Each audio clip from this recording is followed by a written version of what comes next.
Cowboy, I figure we should start out with talking about Conor's jiu-jitsu and grappling and how you're going to approach that. No, I'm just kidding.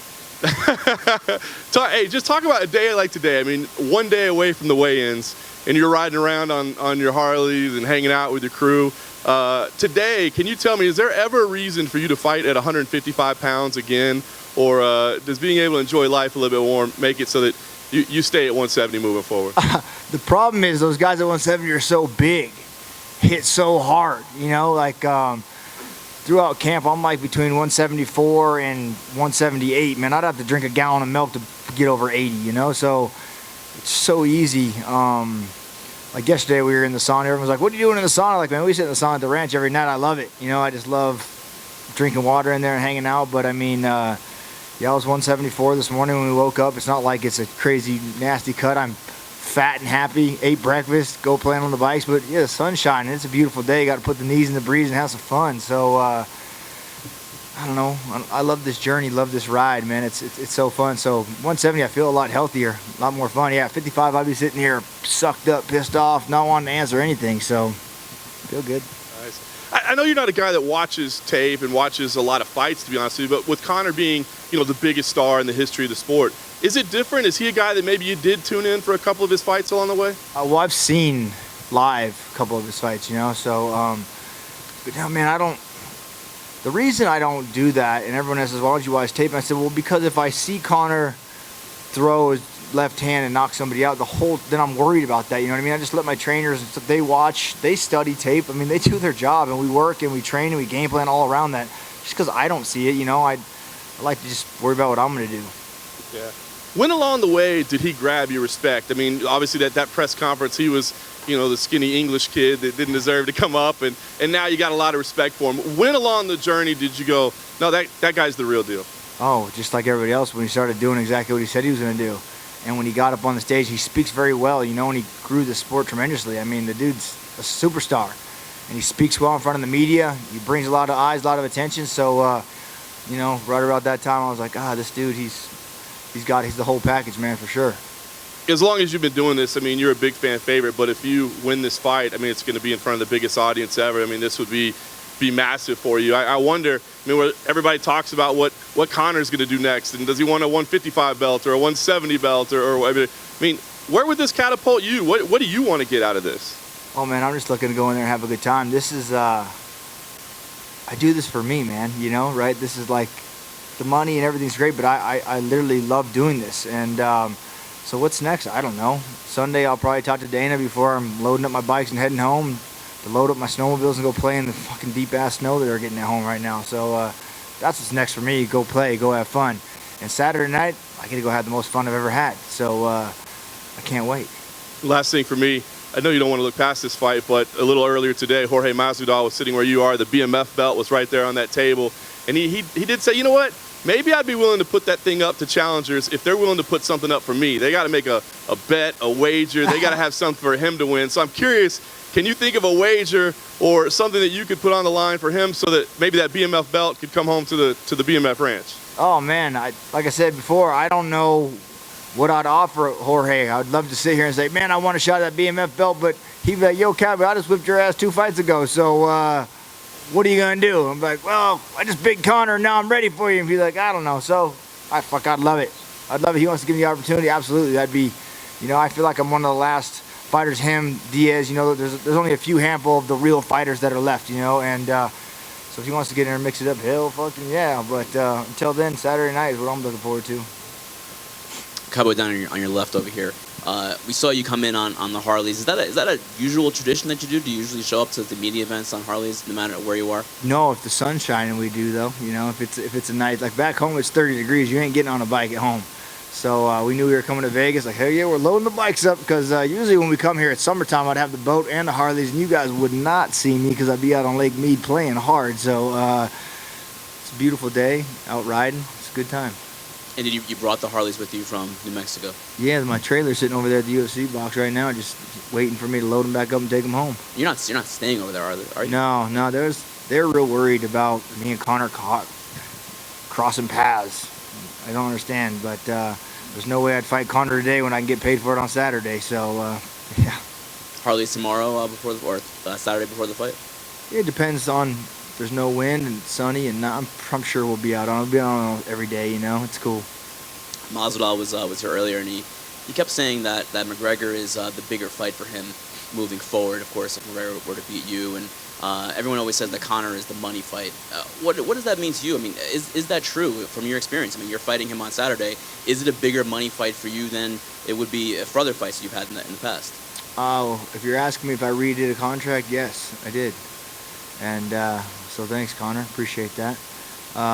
But moving forward with my next 6 fights, they're all money fights. So, yeah, it's not just this one. We did a contract where they're through all of them. So I'm stoked, happy to be here. Finally get the respect this old dinosaur gets for being here, you know. Feels good. 51 fights. I'm young. When that old son of a bitch comes knocking every morning, I just tell him, not today, motherfucker. I still got a long time left, so get your old ass out of here and come back another day. So that's how I stay young. This is the biggest contract you've signed so far with the UFC? Absolutely, yeah. Absolutely. Want to give us a hint how much you're to make on Saturday? I think you guys have the number out there. Someone does, so yeah. Wanna tell us? No. Thanks, Cowboy.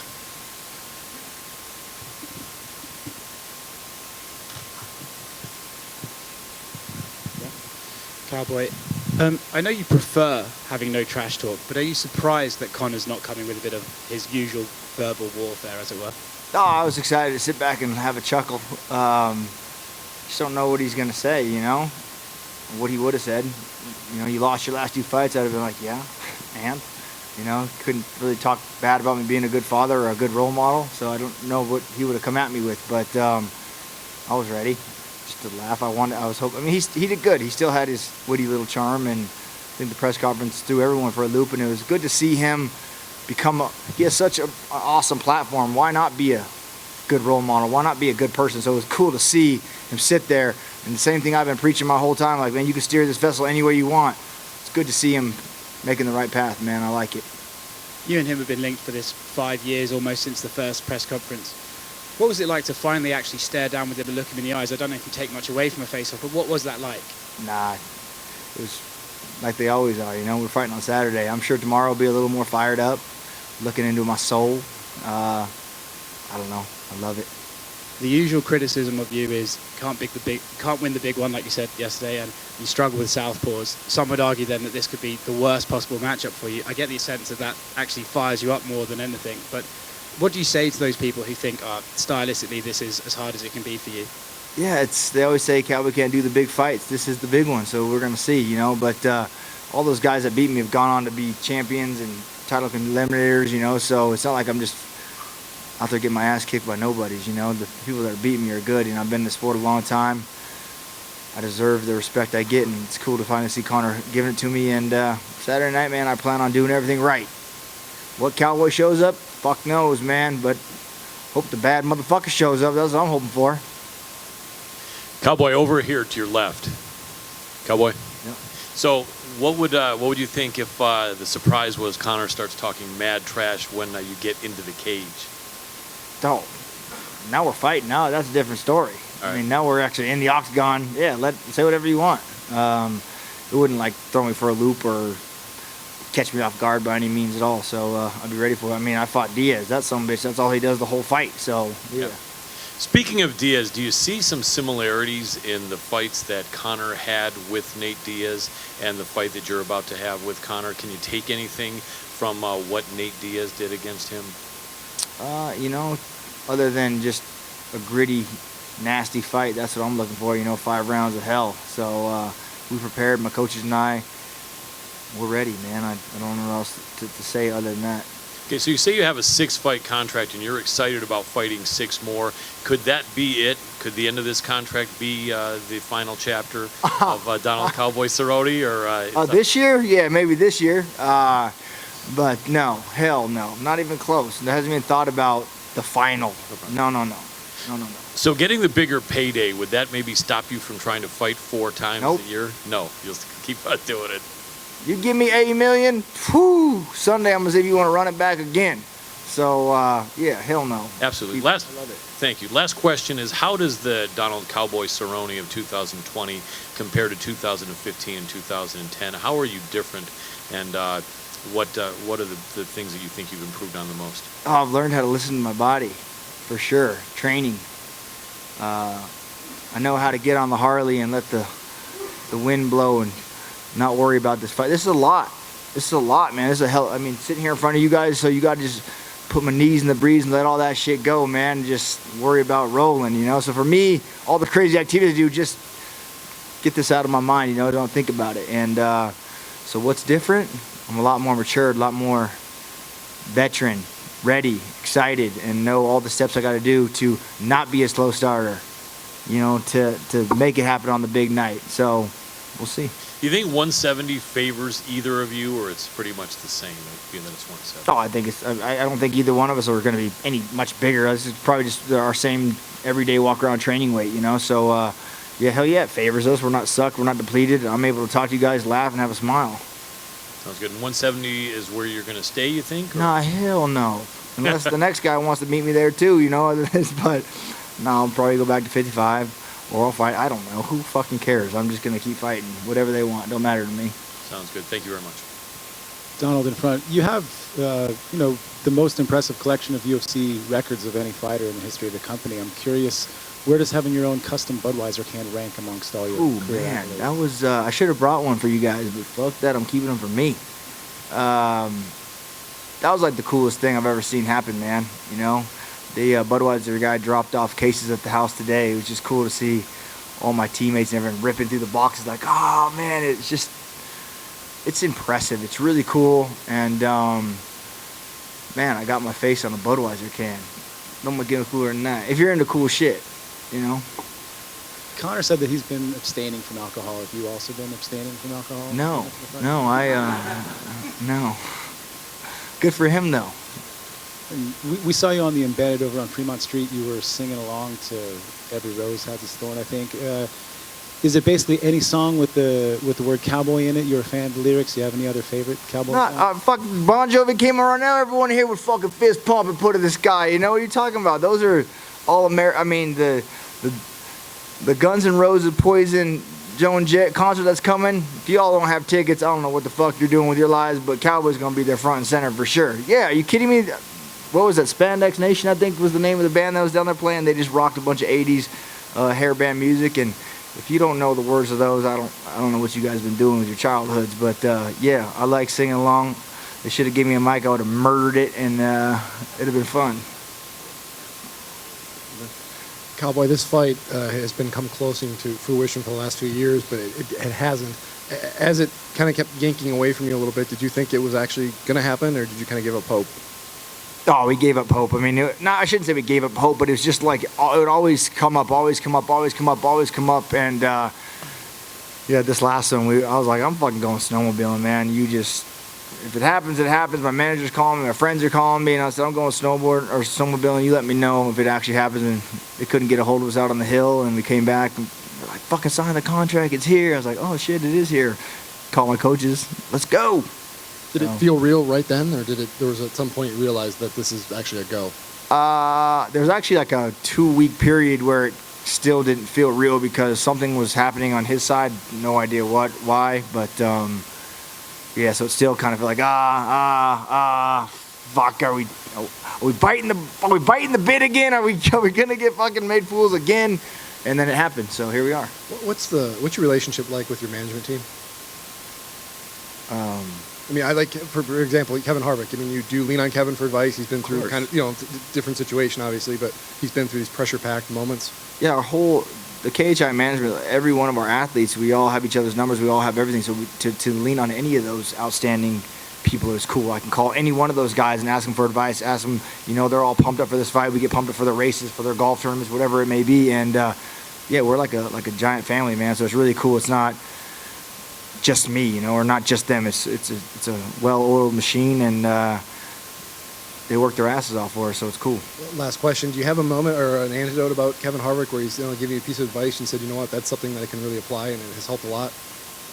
Just talking with him, man, after the races and talking to him about his sport and my sport, and and how they're similar and how they're different. And yeah, I mean, I don't know about one specific time, but Kevin and I have had groups and groups of talks where we just sit and bullshit and drink ice cold, delicious Budweisers, you know? The first time I met Kevin was at a race here in Vegas, and I remember we were sitting back with all the drivers bullshit, and I was like, who the fuck is the beer guy? Like, how come we don't have any beer here? And he's like, that's actually me. And I was like, well, let's go. Let's get these beers going. And that's kind of how we met and how all this fun stuff started. Hey, Cowboy, who do you think won the battle of the fashion statement yesterday, and do you think you got the edge when he complimented you on your coat? Man, it was cool. It's cool to have him tell me. I mean, it was a fire-ass python jacket, so I'm pretty excited about it. But, you know, I just wanted to look good. He looked good. The best part was the camera guys wanted me to tip my hat up so you could see my face. They wanted 4 inches, but I didn't want to sit up there like this with my hat all stupid. So, and I heard a funny guy say I look like one of the characters off of Mortal Kombat that you haven't unlocked yet, the all blacked out guy. So I was like, oh, that was a good one. So it was fun. And what does it mean to you? You know, you've been on this journey for a long time to be in this spot, and everything's sort of been growing the way it has with the UFC. I remember being in the WC, crossing over to the UFC. The media was nothing like this, and having the PR team that we had, you know, Dave Schaller back then, and moving to Chris now, and how they tailor us and help us perform in front of you guys. It's a big thing. You know, we are entertainers, so learning how to speak and how to do media. The UFC does such a great job of helping their athletes perform in front of the media. So I'm really pumped that we have that avenue of the UFC to help us be able to speak well in front of you guys. So, but yeah, the media is big now. It's cool. Cowboy, right here to your left. Since you mentioned the outfits there and everything yesterday, and you know the PETA back and forth, they actually just tweeted you and Conor a few minutes ago saying, "You're right. We are here to remind you that only cowards would brag about wearing an animal who was likely beaten and skinned alive. Why don't you knock out your own securities and wear your own skin?" Woo, man. Well, I guess if killing humans was legal, I could probably wear a badass human jacket, but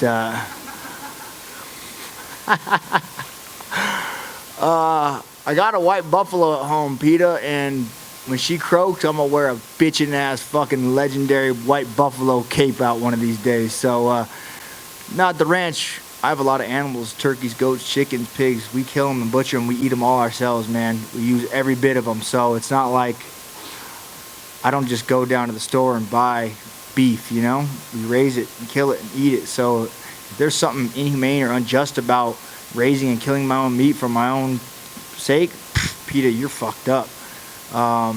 Granted, I didn't kill the snake or raise the snake to build the python jacket, but god damn, it was fucking cool, so I had to wear it. There you go, and just one more from me. You mentioned maybe waking up on Sunday and saying, let's do this again. Of course, you feel you're going to win the fight. You've seen when Conor loses, he was obsessed with getting the Nate Diaz rematch. He clearly wants to fight Khabib again. Do you envision when you win this fight, you guys doing this again? Oh, hey, sure. And I would, because I don't care. The who never matters to me. It's always the when and the where. So, when I heard him yesterday talking about April sounds free and March, whatever the fuck they said, that sounds good to me. I'd love to get right on it and go back in March. So, yeah. Cowboy on the floor in front of you. Do you feel like it's easier for you to get ready for a fight if you have a lot of animosity against your opponent? You guys have been very respectful this week. Could it be a trap for you? No. Well, maybe he thinks he's setting a trap, but no, I don't need to hate you to fight you. We're professionals, you know? A baseball team doesn't have to hate the other baseball team. Sometimes, sure, if there's bad blood or bad rivalry, it sells the fight a little more, but I don't need it to get fired up and train harder. I train just as hard, just as good, just to fight my best friend as I would to fight Conor, so I don't need anything extra. And finally, did anyone from the UFC say anything to you when you said you were going to ride your Harley in here 2 days before the fight? Say what? Did they say that was a good idea, or no one said anything? Oh, I don't even think I asked anybody, so yeah. They tell me I can't ride horses, can't skydive, can't bungee jump. I think I got a cowboy clause that says, just leave that boy the fuck alone, he gonna show up and fight. And finally, who rode in with you? My buddy Mikey, my Thai coach Pedro, and my wrestling coach Shafari. We had one more, but we lost him somewhere on the highway, so If you guys see a guy, right, he doesn't speak really good English. So if you see a guy out looking, maybe just this way, help him out. He's on a red dyno, so he's out there lost somewhere.